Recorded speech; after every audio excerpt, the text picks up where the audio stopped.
Hello students, इस video में हम विराम चिन्ह पढ़ने वाले हैं। विराम का अर्थ है रुकना। विराम का क्या अर्थ है? रुकना। कोई भी भाषा बोलते समय अपनी बात को स्पष्ट करने के लिए, अपनी बात को समझाने के लिए, स्पष्ट करने के लिए हम क्या करते हैं? बीच बीच में रुकते हैं। लिखते समय इसे दर्शाने के लिए हम कुछ चिन्हों का प्रयोग करते हैं। इन चिन्हों को ही विराम चिन्ह कहते हैं। जब हम बात करते हैं किसी से तो हम बीच बीच में रुकते हैं, और जब हम लिखते हैं तो उसी को दर्शाने के लिए, दिखाने के लिए हम कुछ चिन्हों का प्रयोग करते हैं। उन्हीं चिन्हों को विराम चिन्ह कहा जाता है। यहाँ पर कुछ प्रमुख विराम चिन्ह दिए गए हैं। पहला है पूर्ण विराम, और ये पूर्ण विराम का चिन्ह है। वाक्य की समाप्ति पर लगाया जाता है, जैसे बाग में फूल खिले हैं।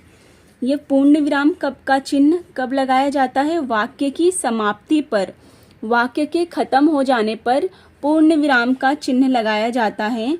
जैसे यहाँ उदाहरण दिया गया है कि बाग में फूल खिले हैं, तो ये वाक्य खत्म हो गया है। उसके बाद यहाँ पर पूर्ण विराम का चिन्ह लगाया गया है। दूसरा है अल्प विराम, और यह है अल्प विराम का चिन्ह।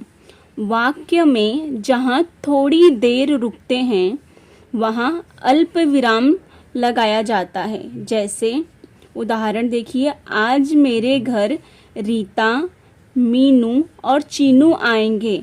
तो रीता के बाद अल्प विराम का चिन्ह लगाया गया है। रीता के बाद यहाँ पे अल्प विराम का चिन्ह लगाया गया है, और वाक्य खत्म हो जाने पर यहाँ पे पूर्ण विराम का चिन्ह लगाया गया है। तीसरा है प्रश्नवाचक चिन्ह।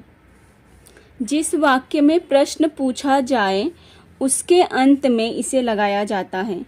प्रश्नवाचक चिन्ह कब लगाया जाता है? जिस वाक्य में प्रश्न पूछा जाए उस वाक्य के अंत में प्रश्नवाचक चिन्ह लगाया जाता है। जैसे उदाहरण यहाँ पे दिया गया है, तुम क्या कर रहे हो। यह वाक्य खत्म हुआ और प्रश्न पूछा गया है, इसलिए यहाँ पे प्रश्नवाचक चिन्ह लगाया गया है। इसके बाद लास्ट है यहाँ पर 4th नंबर पर विस्मयादिबोधक चिन्ह, और यह है विस्मयादिबोधक का चिन्ह।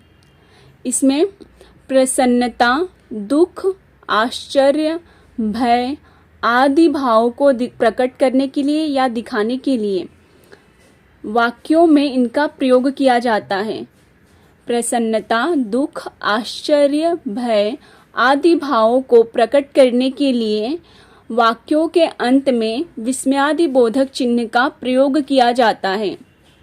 जैसे अरे तुम भी आ गए, तो ऐसे यहाँ पर अरे के बाद विस्मयादिबोधक चिन्ह का प्रयोग किया गया है। विराम चिन्ह इस विषय पर मैं अपने चैनल पर डिटेल में वीडियो बनाई हूँ। आप लोगों को एंड स्क्रीन में लगा दूंगी, वहाँ से आप लोग डिटेल में भी देख सकते हैं। वीडियो अच्छी लगे तो लाइक, शेयर एंड सब्सक्राइब कीजिएगा। Thank you.